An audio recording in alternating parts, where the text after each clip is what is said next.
There are two ways to create multiple exposure images: in camera and in Photoshop or other post-processing. So why would you choose one over the other? If you shoot images at different times and different locations, you can merge them in Photoshop to create a totally new look. Photoshop gives you a host of blend modes to try. The options are endless. That said, let's say you did do something in camera multiple exposure, you can still take it into Photoshop. So here are some examples of images combined in Photoshop. So here's this cool barn door I shot, and I love the age of it. Nelda, you would probably like this one. It's old. And then on the way home from that place, I wasn't driving. I shot this scene of a farm, and there was this big old truck in the way. So I combined them in Photoshop, and to me, this says, welcome, gateway to the valley. So I hid this. Now with the AI, the new tool in Photoshop, I could have done something else, but. So here is a multiple exposure image I shot. I created a mountain by shooting a triangle. It was a hill. And then I combined it in Photoshop with a fence and created this image that I call Fantasy Fence. Here's just a plain image I shot in Maine of shadows in a field. And I asked myself, what would happen if I combined that with something? Because by itself, it's nothing. And I was at a boat shop, Carpenter's Boat Shop in Maine. So I took that boat, which was not a great shot of the boat, and I combined it with the leaves and added a little more boat and created the skeleton. So I call that decomposed boat. Here are some huge pots that were at a flea market that I shot with some intentional camera movement. And then I put over, it was some outdoor image that had greens and blues and oranges, and it looks very Native American pottery to me. So in Photoshop, there are entire courses. I am a fairly newbie in Photoshop, so I am not the one to ask lots of specific questions, but there are 26 blend modes. Some of the common ones are darken, multiply, lighten, screen. If we have time, I'll try to show you how you can play. Other options are opacity, fill, and just literally hundreds of choices, that most of which I haven't used yet. But I just wanted to show you. So here's a simple image of maple buds. It was an in-camera multiple exposure with a house behind in one blend mode. Here's another blend mode. Ellen, can I interrupt for a second? I'm sorry? Let me just interrupt for a second and say that everybody is muted. If you want to talk, ask questions, press your space bar or just unmute yourself. And then unmute after you're done. Thanks. Yeah, good idea, Jeff. So the way my screens are covered up, I wouldn't see if somebody raised a hand. So yeah, just stop me. Are there any questions so far? No, okay. So you can create spooky. These are two shots in camera of a tree, no post-processing, not particularly interesting. This one's using the luminosity blend mode, which starts to get a little creepy. And this is the same image in the color burn blend mode, which goes right to upsetting. So you can just change the look and feel super easily. So with in-camera multiple exposure, you have to play with this a little bit. There are blend modes, not 26, there are 4. White balance options, holler out, because I don't see everybody. I wonder how many people have played with white balance, because until recently I hadn't, but I'll go over that just a little bit. So the setting options are in my camera, I can find multiple exposure on my Canon from the camera icon, which is the first icon on the left, position 5. But to get there faster, I've created a custom setting because I do a lot of it. In multiple exposure, there are a bunch of choices. Disable, meaning it's off. On function control, meaning it's on. Or on continuous shooting. And that gives you burst mode. And last presentation I did, I showed a bunch of those. So this one on the right is 9 images of a flag and some buildings in burst mode. So we're not going to talk about burst mode a lot. Here's a couple more. This one looks like graffiti to me. This is a fire hydrant, but again, that's burst mode. So 9 images shot quickly. I call this Noah's Ark. This is Museum of the Shenandoah Valley, shot in burst mode, and then I put a different stormy sky behind it. But in terms of what you will probably use more often, so what it says on my camera, multi-exposure control, those are the blend modes. I can shoot 9 maximum images, but you can stop anytime. You can do 1, 2, 3, you can stop anytime. You can save the source image, the first image. I choose the result only because of the space required, or you could choose continuous multiple exposure, whether you want the camera to keep shooting multiple exposure. And then the last one is so much fun. We'll go over that a little bit. You can select an image for multiple exposure.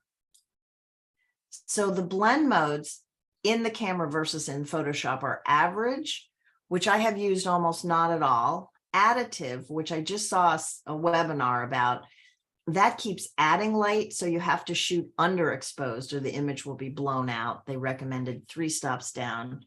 Bright, which prioritizes lighter shades, and dark, which prioritizes dark shades, and it creates weird colors. So I have a couple of examples. So this was shot in bright mode with some intentional camera movement, 3 shots. No processing. I mean, these aren't good images, but see how white the background is, the white here.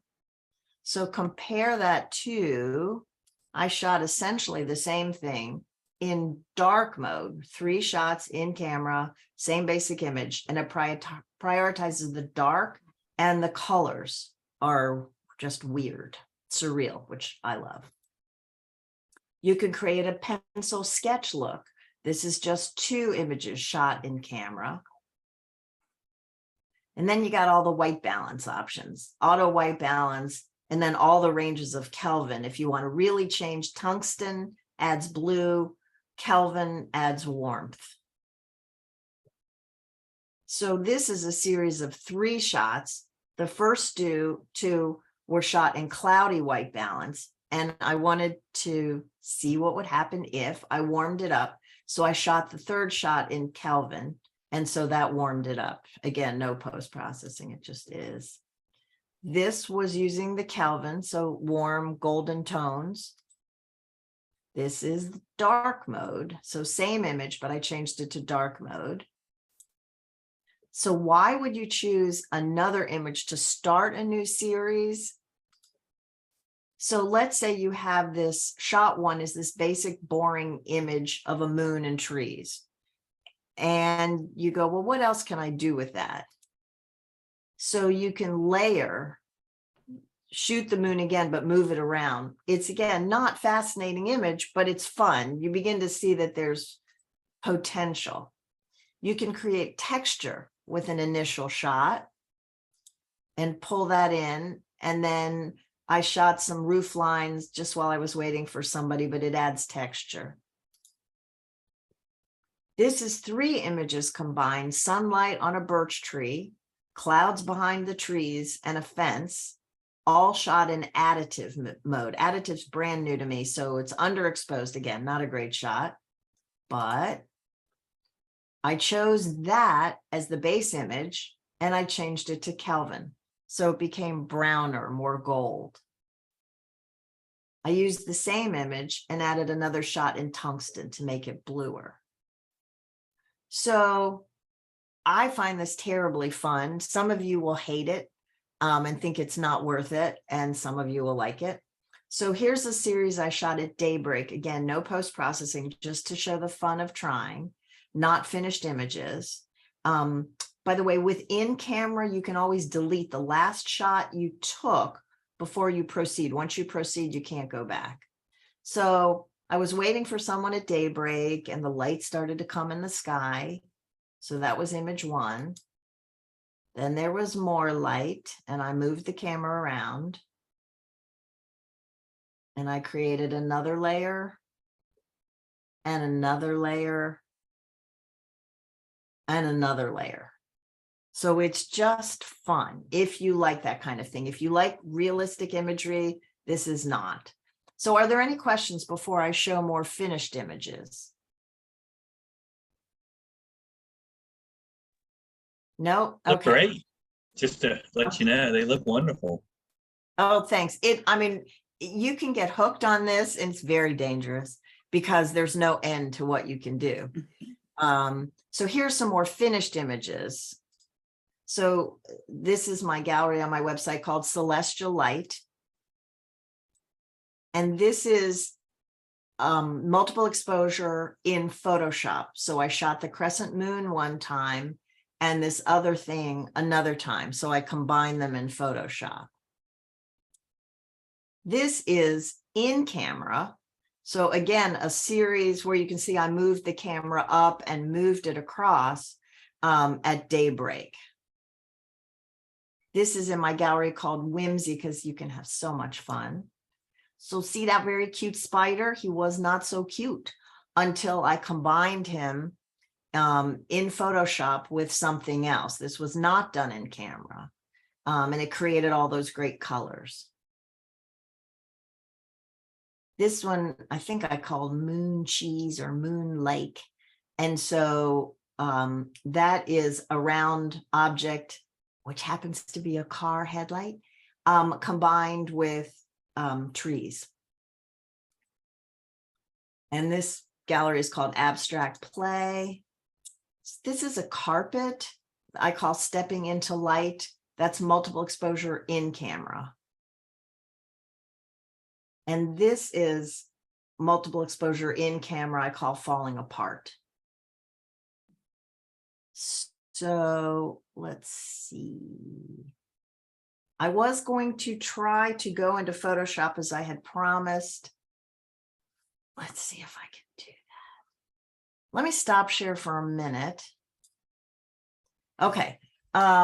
So far, how many of you think you'll try this and how many of you go, oh, I don't think so. This is just does not look like fun. So yeah, unmute yourselves and tell me what you're thinking so far. Well, it sounds like it's worth a shot. I'm sorry? Well, I think somebody else was talking at the same time I was. I think it's worth a shot. Yeah, I mean, Steve, I know you've tried ICM, intentional camera movement. Yeah. One other thing I've done in Photoshop is I've created a duplicate layer. And then I've gone down to color burn or subtract or divide or any of those other things for the duplicate layer to create an effect. But I'm not sure that counts as a multiple exposure. If you take one shot and then you add layers to it. Yeah, I think it does. So any other comments? I'm going to try. I had promised I would try to go into Photoshop and just show you the fun. Anything else, or should I give it a try? Ellen, let me ask you, when you changed the white balance, is that something you did as a separate step and then you went into the in-camera multiple exposure? Okay, so that's a really good question, Janet. So there are a bunch of things you cannot change. Once you start a multiple exposure, there's certain things you can't change, like ISO and f-stop and stuff like that, but you can change your white balance. So in the middle of it, you can go, I'm going to try this in tungsten. I'm going to try this. So yes, you can do that, at least on my Canon. I know all cameras are different and I barely know mine, so I don't know others. All right, thanks. Okay, so Ellen, what's the output? Is it a JPEG file or is it a RAW file? I believe it's a raw file, and I think that's a setting that you do, because I definitely get TIFFs out of it.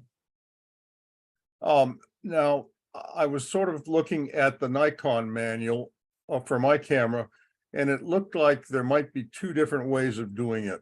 One would be to have a single image as the output of an in-camera sequence, and the other is to get individual shots out of the sequence that you could then combine later.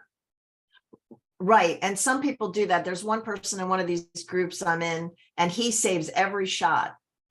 So if he does a sequence of 9, he saves them all, and then he can choose which ones. If you do it the way I do it, result only, it is more limiting, because by the time I've combined the second with the third with the fourth, I can't go back and go, man, that second shot was bad. I can't get rid of it. Had I saved everything, I could. All right, let's see if we can do this. I'm going to share screen and try to go into Photoshop. Can you see that? Yes. Okay, so I layered a shot of some kind of metal grate, and I'm not saying this is good. I just wanted you to begin to see over an abstract blue mess. And then you expand it. And let's see if this works. And then, no, what did I do? So that's the darken mode, multiply, color burn, linear burn, darker color, which when I've been taught this, what's the difference between darker color? I don't know. Lighten, screen, color dodge. Let me go back. Linear. So you see they're just dramatically different. Hard light, vivid light, linear light, pin light. Some of these down here are dramatically different. Difference is, exclusion is, subtract is, and then hue, saturation, color, and luminosity are often not. But in this case, you'd say, hey, hue is kind of Easter egg like. So let's pick one. None of these is great, but I want some difference in color. Let's pick the linear burn. And then, first of all, you can go into curves. And you see all the choices there were. I don't begin to know all those choices. You can lighten, you can darken. You go up to adjustments, and you can add brightness, you can add contrast. So you can go into color changes. You can take away more blacks, add more blacks. In the neutrals. So this was just designed to show you, I mean, it is, so here is the image that I combined on top of the blue one. And then when you want to save it, like that's not worth anything. But if I did, I'd go up into layer, flatten the image to get rid of, you see how all those other things went away and it doesn't take up as much room. And I would do file, save as. I'm not going to bother to do that because I don't want it, although I could, just so you see. And it goes to that place. And what did we do? Linear burn. Very often I'll just say what I used, what linear burn, and save it.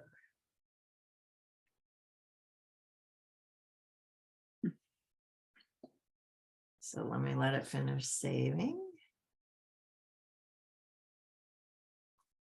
And I'll stop share. So